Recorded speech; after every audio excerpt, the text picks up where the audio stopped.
Девчат, смотрите, какая красота у нас получается. Сейчас добавлю зелень, морковку, чеснок и острый перец. И почти все будет готово.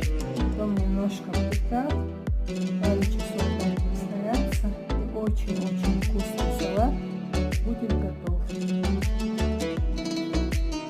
Вот я все накрошила. Сейчас добавлю, наверное, 2 столовые ложки соли поваренной, 2 столовые ложки сахара, душистый перец горошком, черный перец, соль и обычный молотый черный перец. Морковку добавила только одну, просто уже не помещалась сюда. Думаю, будет достаточно. Еще забыла сказать, лавровый листик чуть-чуть добавила. И несколько столовых ложек обычного уксуса 9%. Добавляйте яблочный или